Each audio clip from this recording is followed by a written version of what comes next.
Well, good morning. My name is Art Athens, and I have the honor and privilege of serving as the director of the Naval Academy's Stockdale Center for Ethical Leadership. And I'd like to welcome you all to the Naval Academy and the 2012 McCain Conference. This conference is made possible by the generous donation of Mrs. Cindy McCain in honor of her husband, John, United States Senator from Arizona, a former prisoner of war, and a Naval Academy class of 1958 member. The Stockdale Center mission is to empower leaders to make courageous, ethical decisions.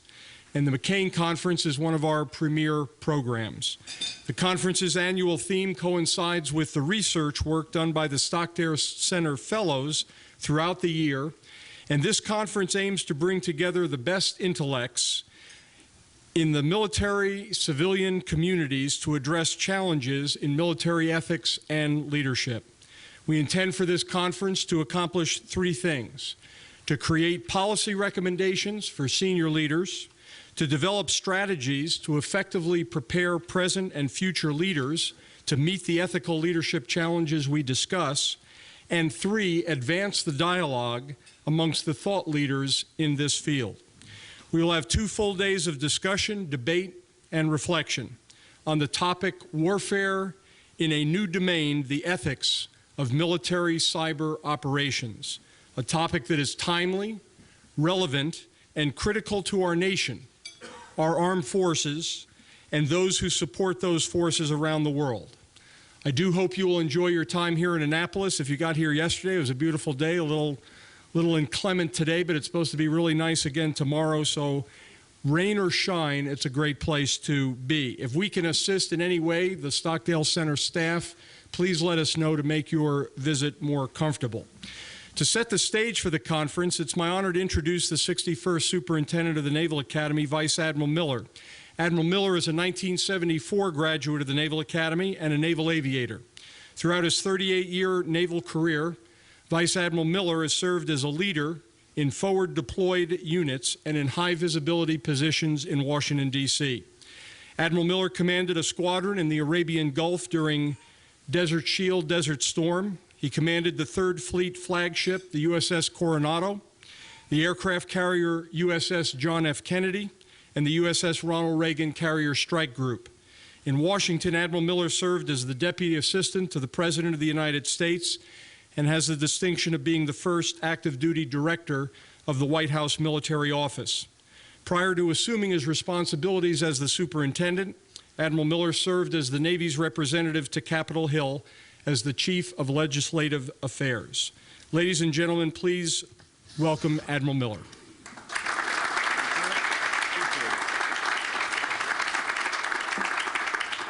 Well, thank you, Art, and thank you all for joining us on this somewhat rainy day. And I'll apologize in advance. You know, I'm always struck by the wonders of construction here. This is a magnificent facility, but somehow we managed to put these poles right in the middle of the room. So there's always somebody hiding on the far side. And for those of you that are sleeping back there, you won't. It'll still be a great conference. The McCain Conference is one of our crown jewels. We have 4 that we do at the Naval Academy.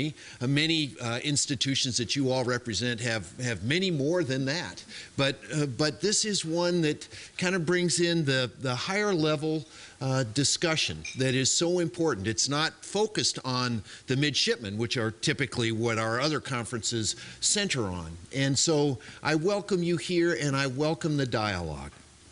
As Art mentions, it's not just timely. I don't think that there's a more important topic today in American society or in the global community than the ethical implications of military cyber operations. I mean, after all, I mean, this is the dialogue out of Jurassic Park. So you figured out how to do it, but no one ever questioned, was it the right thing to do? And how do you deal with that technology once it's been unleashed from the bottle? This school has, in the last 2 years, had a very specific focus on cyber, and that's why I so greatly value your opinions and your insights, because you bring them from many different dimensions that perhaps in the military we have not necessarily considered or not fully considered. As we build the Center for Cybersecurity Studies, and we've got some of our team here from this new endeavor at the Naval Academy.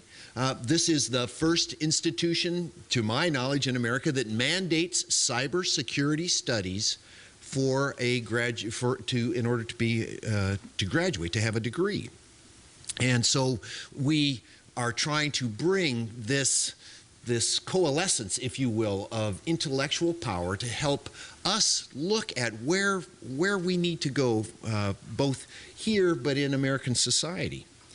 2 weeks ago, we had Secretary of State Clinton come and speak, and the only time she departed from her prepared remarks was when she talked about cyber, because she too feels the very same essentiality to American society, how we must have this dialogue and we must understand where it is going to take us. I note that this morning in the notes that I get from Capitol Hill, that there are 2 opposing bills that are working through from the 2 parties that are dealing with cyber, and there's already been a threat from the administration to veto the proposal that's coming through the House.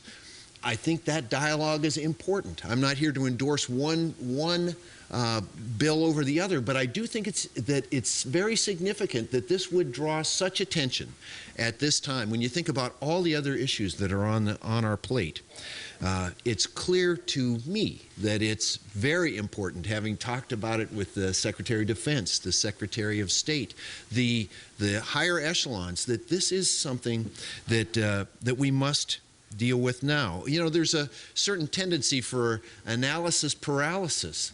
The problem is such a large challenge, and it's morphing and changing so rapidly that there are some that would say, well, we're just going to wait.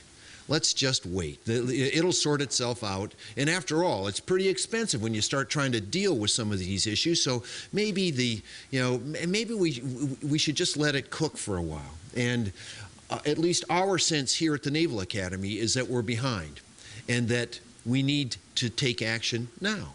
And so but what action? And are those actions based on a moral, on an ethical platform that will stand us in good stead as we deal with privacy and information sharing technologies that are most assuredly shaping our society today? Secretary Clinton is just one in a long line of people who have come and speak to us. So be it Martin Levicki, who's with us this morning, or Denny Blair. Haas Cartwright came and talked to us while he was still the vice chair of the Joint Chiefs. And what he told us was, as he was talking to the midshipmen, he says, look, he says, the policy issues are just as difficult as the technological issues are. And while the policies that are still being debated right now are, as they are being formulated, the key element is what should we do? What is the ethical implications if we choose a particular road? I'm reminded of the great class of '52 that's on the yard this weekend for their reunion.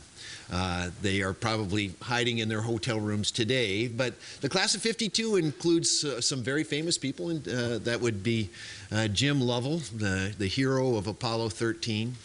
And when you talk to Captain Lovell about what he decided to do when he was faced with an overwhelming challenge that no one had seen before, well, basically he got out a grease pencil. He put a mark on a window and he said, I'm going to drive to that mark, and that should give me about the right angle to intercept the Earth's atmosphere that will then be captured, and I'll be able to come back and land successfully. You know what? He was right. So maybe as difficult and as challenging as this is, maybe we all just need to get out a grease pencil and start making some marks. You can always erase them, and we can figure our way along as we work along. But I am firmly committed making that mark now. And I'm so delighted that you would come and help us hold the grease pencil, look out the window and see what it appears to be, and then we'll adjust it. We'll try to figure it out.